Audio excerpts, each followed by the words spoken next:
يشاء الله ولكن أكثرهم يجهلون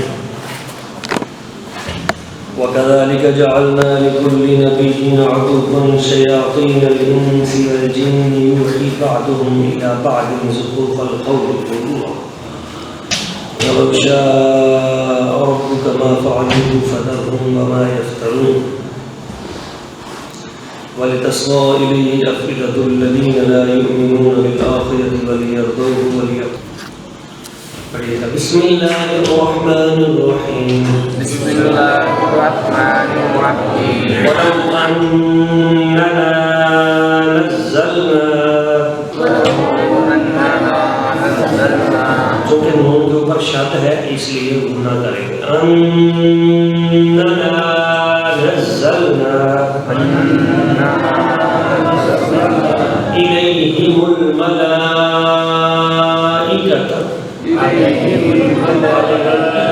إليهم الملائكة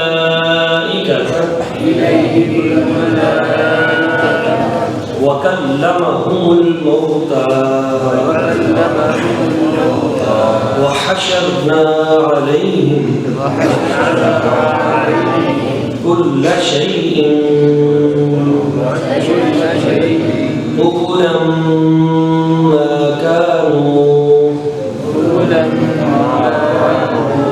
ليؤمنوا إلا أن يشاء الله ولكن أكثرهم يجهلون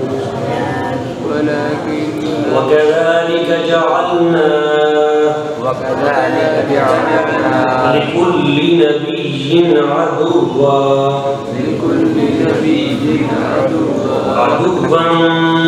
شياطين الإنس والجن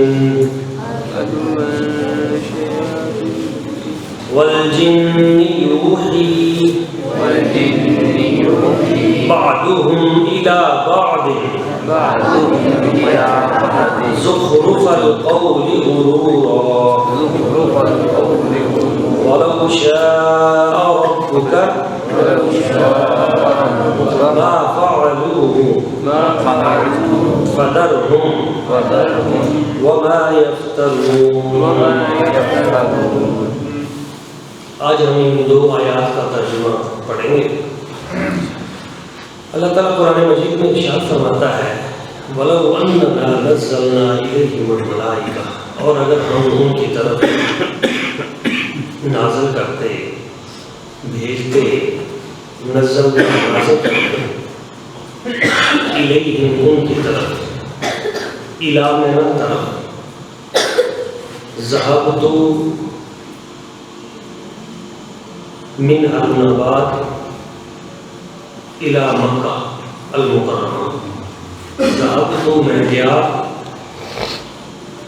من النبات، النبات سے، من میں سے، الى مکہ المکرمہ، مکہ المکرمہ، الى میں کی طرف. دعا کریں اللہ قبول فرمائے.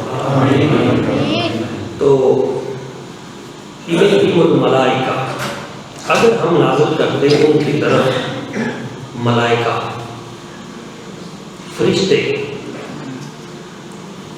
وَكَلَّمَهُمُ الْمَوْتَى، اور ان سے مردے اٹھ کر بات چیت بھی کرتے، وَحَشَرْنَا عَلَيْهِمْ كُلَّ شَيْءٍ، اور ہم ہر شے ان کے سامنے لا کے کھڑی کر دیتے، پیش کر دیتے. ما كانوا ليؤمنوا، یہ لوگ پھر بھی ایمان نہ لاتے، الا ان یشاء اللہ، مگر اگر اللہ چاہے. ولكن اکثرهم یجہلون، لیکن اکثریت جو ہے وہ جاہلوں کی ہے. اس مقام پہ اللہ تعالیٰ نبی پاک صلی اللہ علیہ وسلم حضور کو حوصلہ دے رہا ہے کہ حبیب، یہ جو کافر آپ کے پاس آتے ہیں اور آپ کے باتیں کرتے ہیں طرح طرح کی، یہ کرو، یہ کرو، یہ دکھاؤ، یہ دکھاؤ، تو میرے حبیب آپ ان کی وجہ سے پریشان نہ ہو. اگر ہم ان کے پاس فرشتے بھی بھیج دیں اور قبروں کے مردے کھڑے ہو کر ان کے سامنے بولنا شروع کر دیں اور یہ جو شے کہیں ہم وہ چیز ان کے سامنے رکھ دیں کہ یہ تمہاری ڈیمانڈ پوری ہے، میرے حبیب انہوں نے ایمان پھر بھی نہیں لانا، یہ ایسے پکے بدبخت ہیں، کوڑے ہیں، یہ نہیں مانیں گے۔ اس لیے آپ ان کی باتوں کی وجہ سے پریشان نہ ہوں۔ یہ اس آیت کا شان یہ ہے کہ مکے کے کافر جو تھے جن کے دلوں کے اوپر مہر لگ چکی تھی، وہ آ کے کہنے لگے نبی پاک صلی اللہ علیہ وسلم سے، دیکھیں جی موسیٰ علیہ السلام کو تو آپ کہتے ہیں اللہ تعالیٰ نے عصا عطا کیا تھا، وہ ڈنڈا مار کے انہوں نے 12 رستے بنا دیے تھے، آپ ہی نے تو کہا ہے قرآن میں، نبی پاک سے صلی اللہ علیہ وسلم سے آ کے کہتے تھے، دیکھیں جی آپ نے تو کہا ہے کہ صالح علیہ السلام ان سے لوگوں نے ڈیمانڈ کی کہ اونٹنی نکال کے دکھائیں پتھر سے، تو پہاڑ سے انہوں نے اونٹنی نکال دی۔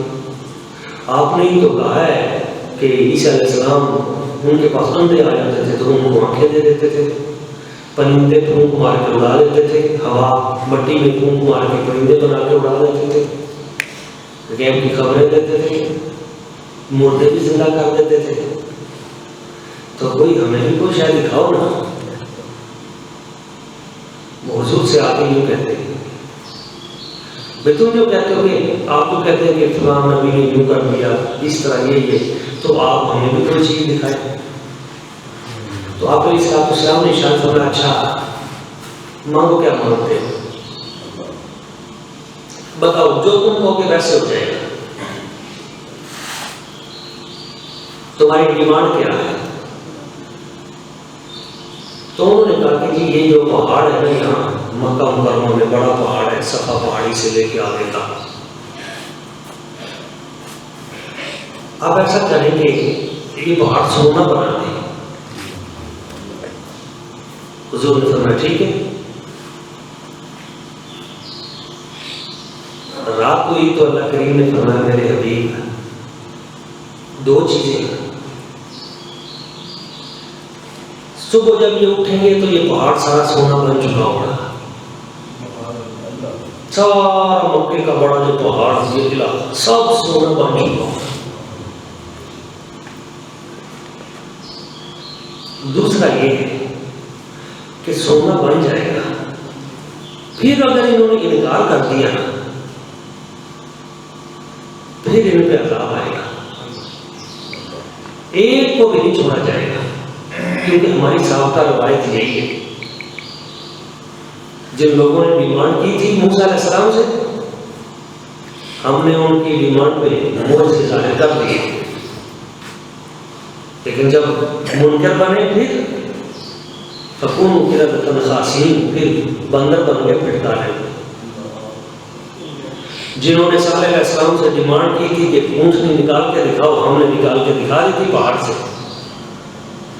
لیکن پھر جب انہوں نے انکار کیا فدمدم علیہم ربہم بذنبہم فسواھا، ساری بستی ملیا بیٹھ کر کے رکھ دی، سب تباہ و برباد ہو گئے۔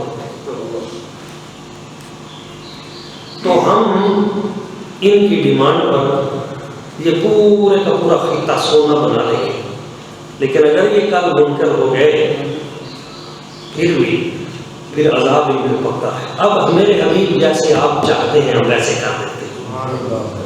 ان دو میں سے ایک کام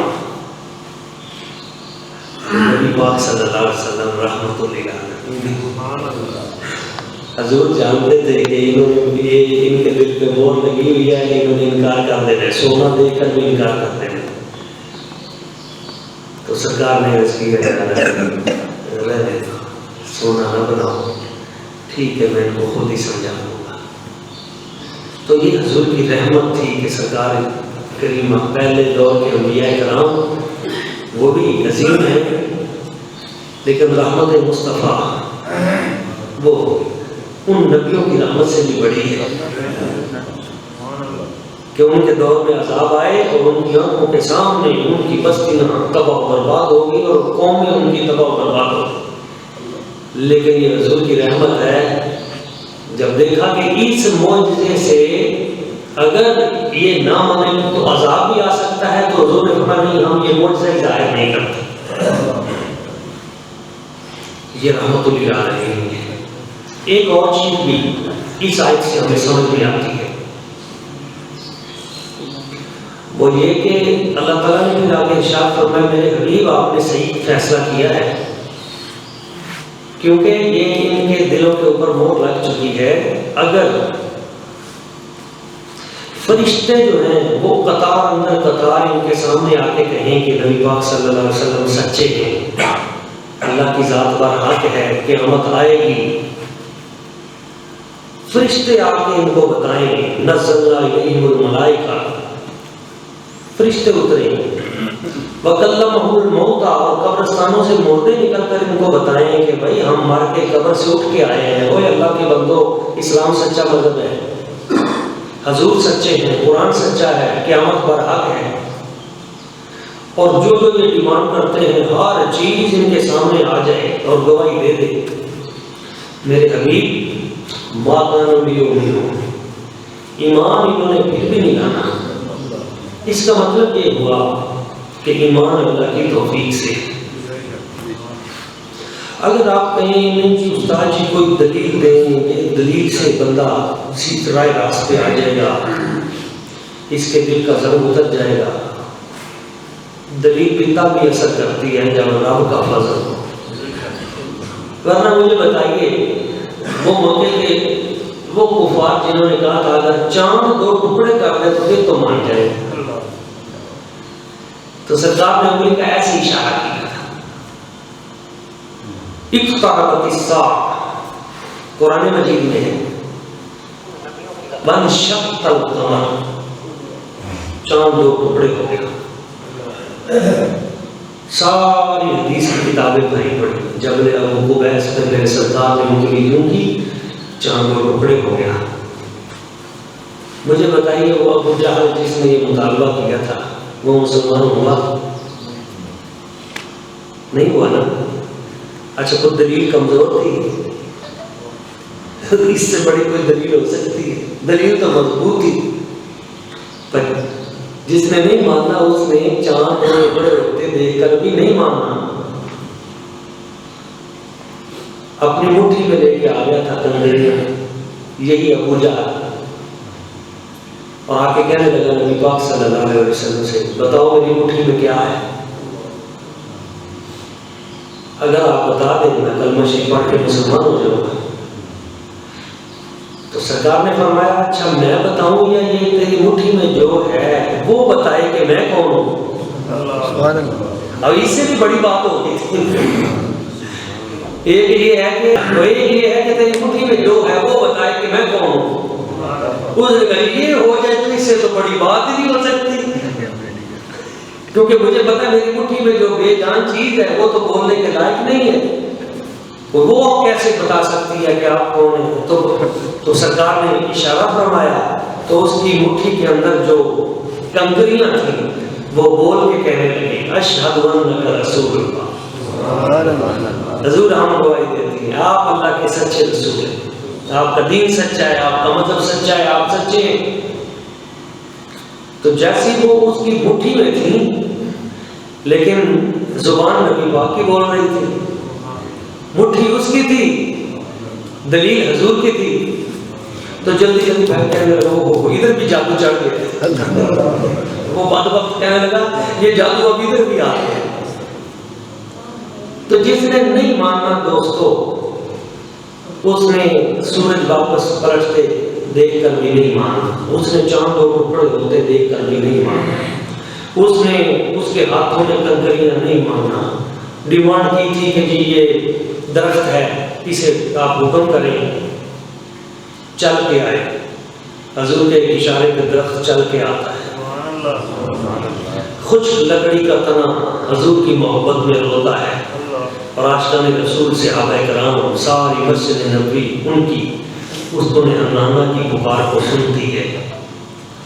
ماننے والے جو تھے نا، ماننے والے وہ بغیر کسی دلیل کے ہی مان گئے، اور ماننے والے آج بھی صدیاں گزر گئی انہوں نے حضور کو دیکھا نہیں ہے، چاند دو ٹکڑے ہوتا دیکھا نہیں ہے، مدینہ شریف بھی نہیں گئے، مکہ مکرمہ بھی نہیں گئے، دل میں ان کی تمنائیں ہیں بس، اور دیدار مصطفیٰ بھی نہیں کیا، لیکن آج بھی وہ ایمان پہ ڈٹ کے کھڑے ہیں، بغیر دلیل کے کھڑے ہیں، حالانکہ دلائل ہیں، لیکن ماننا جو ہے، تو میں اپنے دوستوں سے یہ کہتا ہوں، دوستو اپنا ایمان مضبوط رکھنا، یقین پختہ رکھنا، لوگوں کی باتوں میں نہ آ جانا۔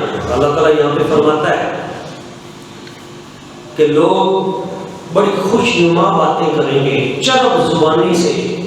آج کل میڈیا کے اوپر اس قسم کے لوگ ہیں جو کبھی نبی پاک صلی اللہ علیہ وسلم کے معجزات کے خلاف آپ کو باتیں کرتے ہوئے ملیں گے، یہ سورج کیسے پلٹ سکتا، وہ نہیں جی اس کی روایت میں یوں آ گیا ہے۔ یہ اصل میں روایت کمزور نہیں ہوتی، ایمان کمزور ہوتا ہے۔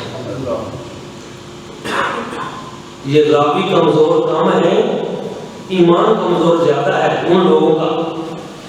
ورنہ ایک حدیث جب مختلف طرق سے آ جاتی ہے تو وہ ذوق بھی ہو اس میں تو وہ درجہ حسن میں پہنچ جاتی ہے، کیونکہ کثرت طرق جو ہوتے ہیں وہ حسن کا فائدہ دیتے ہیں۔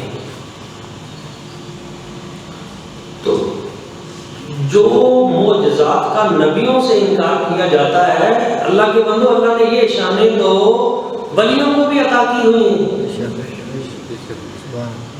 نہیں جی کوئی کیسے اتنی طاقت کر سکتا ہے، کسی کے پاس آپ کہتے ہیں کہ جناب درخت جو ہے چل کے آ جائے، یہ کیسے ہو سکتا ہے؟ یہ تو اللہ کی شان ہے، اور اللہ کے بندو اللہ کی تو بڑی شان ہے، پر اللہ نے جن کو شانیں دی ہیں ان شانوں کو ماننا بھی تو ایمان ہے۔ تم جن شانوں کا نبیوں ولیوں سے انکار کرتے ہو، اور یہ طاقت تو اللہ نے بہت طاقتیں تو شیطان کو بھی دی ہوئی ہیں، شیطان کو بھی طاقتیں دی ہوئی ہیں۔ إِنَّهُ يَرَاكُمْ هُوَ وَقَبِيلُهُ مِنْ حَيْثُ لَا تَرَوْنَهُمْ۔ آپ نے قرآن مجید میں پڑھا نہیں کہ شیطان جو ہے اس کو یہ قوت دی ہوئی ہے، مشرق میں کھڑا ہے تو آپ کو مغرب میں دیکھ لیتا ہے، شمال میں کھڑا ہے تو جنوب میں دیکھ لیتا ہے۔ آپ لقمہ شروع کرنے لگتے ہیں تو ساتھ شریک ہو جاتا ہے، جہاں بھی ہے آپ کی رگوں میں داخل ہو جاتا ہے۔ جس نے اپنے دشمن کو اتنی قوت دی ہے اس نے اپنے محبوب کو کتنی شان عطا کی ہوگی۔ یہ جن قوتوں کا لوگ انکار کرتے ہیں، اللہ نے یہ تو دجال کو بھی دی ہوئی ہیں۔ بخاری پڑھ لیں، مسلم پڑھ لیں، ترمذی، نسائی، ابن ماجہ، ابو داؤد پڑھ لیں، ہر کتاب میں وہ دجال آئے گا، کیا ہوگا اس کے بعد طاقت ہوگی، کتنی طاقت ہوگی۔ وہ بادلوں کو کہے گا ادھر آؤ، صحیح حدیث ہے، بادل چل کے آئیں گے، وہ کہے گا اس بستی پہ برس جاؤ، وہ وہاں پہ برسیں گے، ادھر نہیں برسنا، وہ ادھر نہیں برسیں گے۔ وہ ہوا کو کہے گا ادھر آؤ، اس علاقے میں چلو، وہ ادھر چلے گی، ادھر نہیں چلنا، نہیں چلے گی۔ وہ آگ کو کہے گا ادھر آؤ، تو جلدی ہوئی آگ، ہم بڑے بڑے آ جائیں گے، اس کے ساتھ پورے پورے باغات چلیں گے، آگ کے پورے پورے انبار چلیں گے۔ بظاہری تو بڑی قوت ہوگی، کوئی اس سے بڑی قوت ہو سکتی ہے؟ آپ کے دماغ کی چولیں ہل جائیں گی کہ وہ قبر پہ کھڑے ہو کے کہے گا، ایک بندہ کہے گا اگر تو سچا ہے تو اس مردے کو زندہ کر کے دکھا۔ وہ کہے گا میں مردہ زندہ کر دیتا ہوں، تو مجھے برحق مانو گے؟ دجال کہے گا، وہ بندہ کہے گا اس سے بڑی کون سی؟ تو وہ قبر پہ کھڑے ہو کے کہے گا کھڑا ہو، قبر پھٹے گی اور مردہ زندہ ہو جائے۔ حدیث پاک ہے، حدیث صحیح ہے، سیاستہ کی حدیثیں ہیں۔ دجال مردوں کو زندہ کر دے گا، اتنی بڑی طاقت ہوگی۔ اب تو کہتے ہیں نا نہیں جی وہ ولی کسی کو دعا دے کے کیسے شفا دے سکتا ہے، ولیوں کی بارگاہ سے کیا ملتا ہے، نبیوں کی بارگاہ سے کیا ملتا ہے۔ اللہ کے بندوں، نبی ولی تو اللہ کے محبوب ہیں، پیارے ہیں۔ وہ جو اللہ کا دشمن ہے دجال، یہ مردہ زندہ کرنے کی طاقت تو اللہ نے دشمن کو بھی دے دی ہے۔ تو ایسے گمراہ نہ ہو جائے کرو چھوٹے چھوٹے کلپ دیکھ کے۔ یہ مرزا جیل میں جیسے شیطان کچھ بیٹھے ہوئے ہیں اور ان کا کام ہی یہی ہے کہ نبی پاک صلی اللہ علیہ وسلم کے غلاموں کو الجھانا، امت کو لڑانا، فتنے پیدا کرنا۔ نہ، ایک بات یاد رکھیں، ہم اللہ کو بھی مانتے ہیں اللہ نے جن کو منوانے کا حکم دیا ہے ہم ان کو بھی مانتے ہیں۔ اللہ کریم کی قوتیں ہیں اور اللہ کریم نے آگے جن کو جو شانیں عطا کی ہیں ان کو بھی مانتے ہیں۔ اور یاد رکھیں اللہ تعالیٰ کی ذات و برکات سب کچھ برداشت کرتی ہے، اپنے حبیب کے بارے میں بے ادبی برداشت نہیں کرتی، کبھی وہ بے ادبی برداشت نہیں کرتی۔ اور بخاری شریف کی حدیث ہے، اللہ تعالیٰ فرماتا ہے من عاد لی ولیًا فقد آذنتہ بالحرب، جس نے میرے کسی ولی کی دشمنی کی میرا اس کے خلاف اعلان جنگ ہے۔ کسی ولی کی بھی دشمنی کی میرا اس کے خلاف اعلان جنگ ہے، اللہ تعالیٰ کہتا ہے۔ تو جب اللہ کسی کے خلاف اعلان جنگ، تو اس لیے ایمان جو ہے یہ اللہ کی توفیق سے ہے۔ اللہ تعالیٰ فرماتا ہے بعض لوگ بے ایمان ہیں، مردے بھی زندہ ہو جائیں، فرشتے بھی آ کے کہہ دیں انہوں نے ایمان نہیں لانا، تو ان کی باتوں کی وجہ سے آپ پریشان نہ ہوتا ہے۔ اکثر ہم یجہلون، ان میں سے اکثریت جاہل ہیں لیکن باتیں بڑی کرتے ہیں۔ اور ایک بات کر کے میں گفتگو سمیٹتا ہوں، اللہ تعالیٰ فرماتا ہے وَكَذَلِكَ جَعَلْنَا لِكُلِّ نَبِيٍّ عَدُوًّا، اللہ تعالیٰ فرماتا ہے حبیب اسی طرح ہم نے لِكُلِّ نَبِيٍّ عَدُوًّا، ہر نبی کا دشمن بنایا ہے، ہر نبی کے دشمن ہیں۔ تو میرے حبیب پریشان نہیں ہونا، اگر آپ کو یہ دشمن ہے تو کوئی بات نہیں، پہلے بھی سارے نبیوں کے دشمن تھے، یہ بھی اللہ تعالیٰ حوصلہ دے رہے ہیں، اس میں بھی محبت ہے۔ تو ابھی ہر نبی کا دشمن ہوتا ہے۔ اس سے ایک بڑی خوبصورت بات ہمیں سمجھ میں آتی ہے کہ وہ بندہ جس کی کوئی مخالفت نہ کرے وہ منافق ہے۔ آپ کہنا فلانے حضرت صاحب فلانے بڑے اچھے ہیں، سارے اس کو اچھا کہتے ہیں، اس کا مطلب ہے وہ بندہ صحیح نہیں ہے۔ جس کو سارے ہی اچھا کہیں وہ تو منافق ہے۔ جو صحیح بندہ ہوگا اس کو کچھ اچھا کہیں گے کچھ برا کہیں گے، نبیوں کے بارے میں کچھ اچھا کہیں گے کچھ برا کہیں گے۔ اللہ تعالیٰ فرماتا ہے ہر نبی کے ہم نے دشمن رکھے ہیں، اس لیے کہ جب تم سچ بولو گے، سچی بات کرو گے تو کچھ تمہارے ساتھ ہوں گے کچھ تمہارے دشمن ہوں گے، اور جب تم گول مول بات کرو گے اور سب کو راضی رکھنے کی کوشش میں کرو، یہ بھی راضی ہو جائے یہ بھی راضی ہو جائے، تو یہ منافق بننے کا کام ہے۔ جو سچا بندہ ہوتا ہے نبیوں کا ماننے والا تو وہ سچی بات کرے گا، اور سچی بات سے سب راضی نہیں ہوتے، کچھ راضی ہوں گے کچھ ناراض ہوں گے۔ تو اس طرح نبی پاک صلی اللہ علیہ وسلم کے بھی دشمن اور حضور کے دشمن بڑے ہیں، چونکہ نبی پاک بڑے ہیں حضور کے دشمن بھی بڑے ہیں۔ اس دور کے ابو جہل تھے، آج آپ دیکھ لیں پوری دنیا میں سب سے بڑھ کر دشمنی کس کی ہے؟ نبی پاک کی، اور سب سے بڑھ کر اللہ نے عاشق کس کو دیے؟ وہ بھی نبی پاک کی ذات کو۔ حضور جیسے عاشق بھی رب نے کسی کو نہیں دیے۔ دشمنی کرنے والے آج بھی یورپ میں، اسرائیل میں اور برطانیہ میں، انڈیا میں، مشرق مغرب شمال جنوب میں دشمنی کر رہے ہیں کرنے والے، لیکن محبت کرنے والے محبت بھی کر رہے ہیں۔ بس یہ خیال رکھنا کہ ہمارا شمار محبت والوں میں ہو جائے، ہم کل قیامت والے دن اس صف میں سے اٹھے جس میں حضرت بلال حبشی، اس صف میں سے اٹھے جس میں حضرت بی بی پاک سمیہ ہے۔ ہمارا شمار حضور کے عاشقوں والے لائن میں، پیچھے کئی نوکروں میں خادموں میں ہو جائے، اور حضور کے ثناخانوں میں سرکار کی تعریف کرنے والوں میں، اللہ تعالیٰ کے غلاموں میں ہمارا شمار ہو جائے، یہ کامیابی کی ضمانت ہے۔ تو بس میں بات ختم کرتا ہوں۔ شیاطین الانس والجن، اللہ تعالیٰ فرماتا ہے نبیوں کے دشمن ہیں انسانوں اور جنوں کے شیاطین۔ انسانوں میں بھی کچھ شیاطین ہوتے ہیں، جنوں میں بھی کچھ شیاطین ہوتے ہیں۔ تو ان دونوں طرح کے جو شیاطین ہیں یہ نبیوں کے دشمن ہیں، اور اسی طرح نبی کے جو وارث ہوتے ہیں علماء، ان کے دشمن بھی انسانوں میں بھی ہوتے ہیں شیطانوں میں بھی ہوتے ہیں۔ تو دونوں سے بچنا ضروری ہے۔ اس کا ایک معنی یہ بھی بیان کیا گیا کہ ابلیس نے دو طرح کے گروہ تیار کیے ہیں، شاگرد۔ ابلیس کے دو طرح کے شاگرد ہیں، ایک وہ شاگرد ہیں جو انسانوں کو خراب کرتے ہیں، ایک وہ شاگرد ہیں جو جنوں کو خراب کرتے ہیں۔ یوحی بعضهم الی بعض زخرف القول غرورا، آپس میں یہ شیطان جو باتیں کرتے ہیں، آپس میں باتیں کر کے تکبر و غرور کی باتیں کر کے لوگوں کو دین کے خلاف کرتے ہیں، علماء کے خلاف کرتے ہیں، اسلام کے خلاف کرتے ہیں۔ وَلَوْ شَاءَ رَبُّكَ، اگر تمہارا رب چاہتا مَا فَعَلُوهُ، تو وہ ایسا نہ کر سکتے۔ فَذَرْهُمْ، تو انہیں چھوڑ دو، وَمَا يَفْتَرُونَ، جو افطرا اور جھوٹ بولتے ہیں اس پہ انہیں چھوڑ دو اور اپنا کام کرتے رہو۔ یہی دینی لوگوں کے لیے اس میں پیغام ہے کہ تمہاری مخالفت ہوگی، اپنوں میں بھی مخالفت ہوگی، دشمنوں میں بھی ہوگی، انسانوں میں بھی تمہارے مخالف ہوں گے، شیاطین میں بھی، جنوں میں بھی تمہارے مخالف ہوں گے، مگر تم نے ان کی مخالفت کی وجہ سے، مشن کی وجہ سے تم نے اپنے دین کے کام کو بند نہیں کرنا، تم نے اپنا کام جاری رکھنا ہے، تمہاری مدد اللہ تعالیٰ کرے گا۔ اور یہ دشمن جو ہوتا ہے، دشمن بہت بڑی نعمت بھی ہے۔ آپ بڑے حیران ہوں گے، دشمن ہونا چاہیے۔ جس بندے کا کوئی دشمن نہیں وہ کون سا بندہ ہے؟ دشمن ہونا بہت بڑی نعمت ہے، کیونکہ دشمن کی وجہ سے آپ گناہوں سے بچ جاتے ہیں۔